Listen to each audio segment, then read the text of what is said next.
नमस्कार। आजाद सलील चैनल में आप लोगों का स्वागत।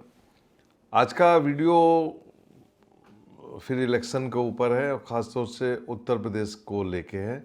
मेरे बहुत से फॉलोअर जानना चाहते हैं कि आचार्य जी, उत्तर प्रदेश में क्या स्थिति रहेगी, ख़ास तौर से लोकसभा चुनाव में। अब चुनाव जो है वो लगभग आधे रास्ता से ज़्यादा क्रॉस कर चुका है और मैंने अक्सर बताया है कि बीजेपी के लिए ये चुनाव जो है थोड़ा सा बहुत कष्टदायक होगा।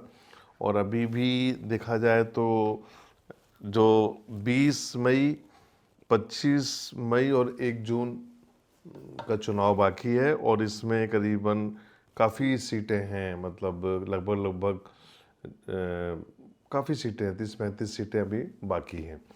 तो मेरे फॉलोअर जानना चाहते हैं कि आचार्य जी ये बताइए कि यूपी में क्या स्थिति रहेगी पार्टी वाइज।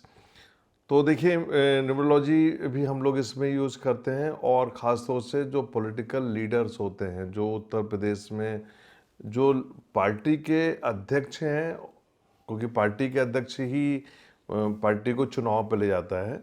तो यहाँ पे यदि हम देखें तो नेशनल पार्टी बीजेपी, जिसकी कुंडली मैंने बहुत बार डिस्कस करी है, और यहाँ पे दूसरी कुंडली मैं ले रहा हूँ समाजवादी पार्टी की और उनके अध्यक्ष अखिलेश यादव की।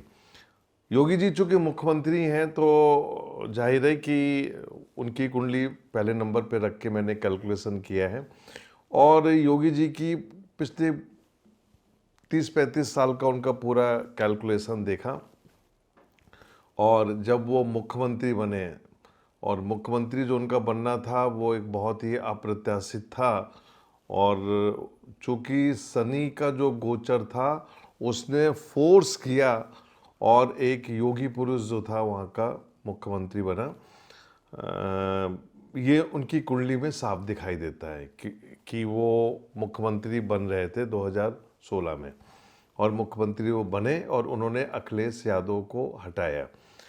फिर दोबारा चुनाव हुए, दोबारा भी मुख्यमंत्री योगी जी बने, उन्होंने रिपीट किया, तो उनका ये सेकंड टर्म चल रहा है। लेकिन मैंने अक्सर बोला है कि राजनीति अनप्रिडिक्टेबल होती है और हमेशा आप ध्यान रखिए कि एक के बाद दूसरे का राजयोग होता है और ये एक परंपरा है। हम लोगों को, मैं अपने फॉलोअर्स को बताना चाहता हूँ कि वो अंधे ना बने, वो देखें कि लाइफ में कैसे लोग आगे बढ़ते हैं और वही इस कुंडली में दिखाई दिया। अखिलेश यादव की कुंडली में अखिलेश यादव जी का जो जन्म हुआ, उनकी एक्चुअल हॉरोस्कोप है ये 24 अक्टूबर 1972 का उनका जन्म है। जो कि टाइम बताने के लिए मना किया गया है तो मैं इसमें टाइम नहीं बताऊंगा। धनु लग्न की कुंडली है, गुरु और राहु लग्न में बैठे हुए हैं। दूसरे, तीसरे, चौथे घर में कोई ग्रह नहीं है, पांचवें घर में भी कोई ग्रह नहीं, छठे घर में वृष राशि का चंद्रमा है और शनि यहाँ पे वक्री, सातवें घर में केतु है, आठवां घर खाली, नौवें घर में शुक्र, 10वें में मंगल, 11वें घर में सूर्य और बुध। सूर्य यहाँ पे नीच का है और नीच का होकर नीच भंग राजयोग बनाता है इस कुंडली में, 12वां घर खाली। योगी जी की कुंडली में बहुत बार डिस्कस कर चुका हूँ और 2011 में जैसे ही गुरु की महादशा शुरू हुई तो इस कुंडली में चूँकि लग्न की महादशा थी और लग्न की महादशा अभी भी चल रही है, 2027 तक लग्न की महादशा रहेगी। तो आप ये मान के चलिए कि ये कुंडली अभी बहुत बहुत आगे जाएगी। ये कुंडली आप ये मान के चलिए, खास तौर से जैसे ही शनि 2025 में मीन राशि में पहुंचेगा तो इनका जो राजयोग जो है सत्ता का एक बार फिर जागृत होगा और इसके बाद जब वो 2026 में 26-27 में जो उनका वो होगा विधानसभा चुनाव होगा, वहाँ पे हम एक बहुत बड़ी टक्कर देखेंगे, बहुत बड़ी टक्कर देखेंगे कि क्या वो वापस मुख्यमंत्री बनेंगे। मैंने अक्सर बोला है कि जो चुनाव होता है वो समीकरणों के आधार पे जीता जाता है। तो ये कुंडली थी। शनि अभी इनकी कुंडली में तीसरे घर में नवांश में यदि मैं देखूं तो 9वें घर में शनि ट्रेवल कर रहा है और गुरु की महादशा में वर्तमान समय में चंद्रमा चल रहा है और चंद्रमा इस कुंडली में अष्टमेश है और अष्टमेश होके बैठा हुआ है छठे घर में शनि के साथ और शनि इस कुंडली में वक्री है। गुरु का ट्रांजिट बहुत इंपॉर्टेंट है, टॉरस में आ चुका है। शनि पावरफुल डायरेक्शन में जा रहा है इस कुंडली में। तो मैं ये बताना चाहूँगा कि अखिलेश यादव जी के लिए ये जो लोकसभा चुनाव है ये बहुत कुछ पॉजिटिव न्यूज़ दे के जा रहा है। और वो अक्सर मैंने एक बार देखा था, उन्होंने कहा था कि हम कृष्ण के वंशज हैं। तो भाई यदि आप कृष्ण के वंशज हैं तो बीजेपी वाले राम के वंशज हो गए। तो राम और कृष्ण का एक कहते हैं युद्ध चल रहा है और राम ने युद्ध लड़ा था और कृष्ण ने युद्ध करवाया था, शब्दों को समझिएगा। तो कुंडली बहुत स्ट्रांग है अखिलेश यादव जी की और स्ट्रांग होती हुई जा रही है। जब मैं योगी जी की कुंडली को देखता हूं तो योगी जी की कुंडली भी लगभग बराबर है, बिल्कुल बराबर चल रही है और ट्रांजिट भी बहुत खूबसूरत है, लगभग दोनों का बराबर है। इसका मतलब 2026 का जब विधानसभा होगा वो बहुत ही ज़बरदस्त होगा। कहते हैं ना कि वर्चस्व की लड़ाई लड़ना।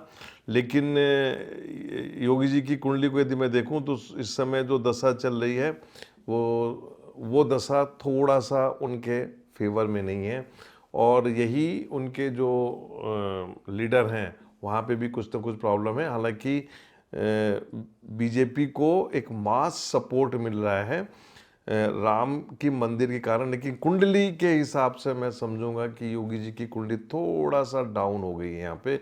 इसका मतलब क्या हुआ कि वो बहुत ज़्यादा लोकसभा में बहुत कुछ नहीं कर पाएंगे।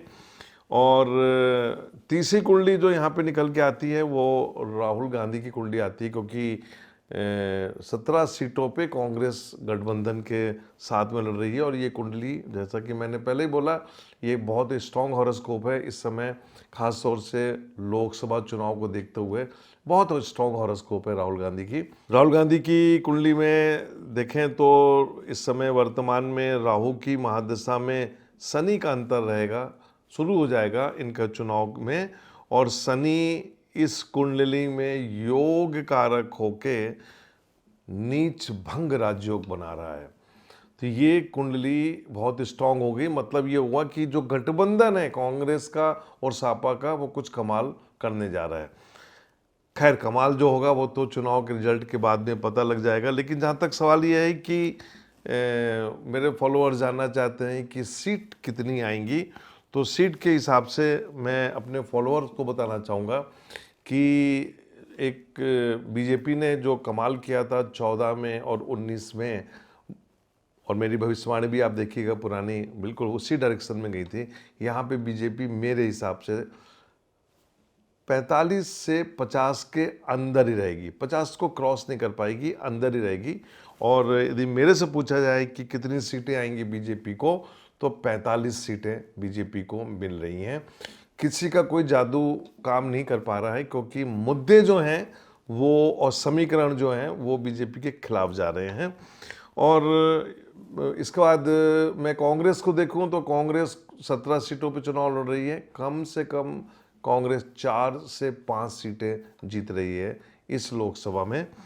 और बीएसपी बहुजन समाज पार्टी जो है वो मैक्सिमम 1 सीट जीत सकती है। तो एक सीट मैंने बसपा को दिया है, क्योंकि मायावती फील्ड में नहीं है और बीएसपी लगभग अदृश्य हो रही है। तो मैं बल्कि कह सकता हूं कि 0 सीट भी आ सकती है बहुजन समाज पार्टी को, लेकिन 1 नंबर मैं दे रहा हूं कैलकुलेशन के आधार पे। और इसके बाद आती है समाजवादी पार्टी। मेरे हिसाब से समाजवादी पार्टी 30 सीटें कम से कम लेके आ रही है। ये है उत्तर प्रदेश का कैलकुलेशन कि बीजेपी 45 सीट और सपा 30 सीट के अंदर रहेंगे। बीजेपी 45 से 46 हो सकती है, लेकिन 50 नहीं क्रॉस करेगी। ऐसे सपा जो है मैक्सिमम 30 सीट रहेंगी, मैक्सिमम अंदर 25 भी हो सकती है, 26-27 जो भी, पूरा खेल इसमें है। और यहीं पे बीजेपी को बहुत नुकसान हो रहा है उत्तर प्रदेश में। तो ये एक गणना है। और अखिलेश यादव जी की एक्चुअल कुंडली मिली, एक्चुअल कुंडली है, और इसके ऊपर मैं आपको आगे एक और वीडियो दूंगा, क्योंकि भविष्य में इस कुंडली में बहुत योग है, बहुत ही यदि चाहें पार्टी को अपने और आगे ले जा सकते हैं। इनको मैं एक एडवाइस देना चाहूँगा कि ये अपने एडवाइज़र्स को बदलें और अच्छे एडवाइज़र्स लाएं, क्योंकि यहाँ पे थोड़ा सा एडवाइज़र्स को लेके प्रॉब्लम है। और एक सलाह मैं इनको और दूंगा कि चूँकि अक्सर इन्होंने मुस्लिम राजनीति करी है, तो मुस्लिम महिलाओं के लिए भी थोड़ा सा अपनी विचारधाराओं में थोड़ा परिवर्तन लाएं और मुस्लिम महिलाओं के लिए भी कुछ करें, दलित महिलाओं के लिए कुछ करें, क्योंकि उसी के बेस पे ये राजनीति करते हैं। तो एक अच्छी मेरी दृष्टिकोण से मैं जो कहना चाहता हूँ कि यदि चाहें तो अच्छा कर सकते हैं अखिलेश यादव। नमस्कार।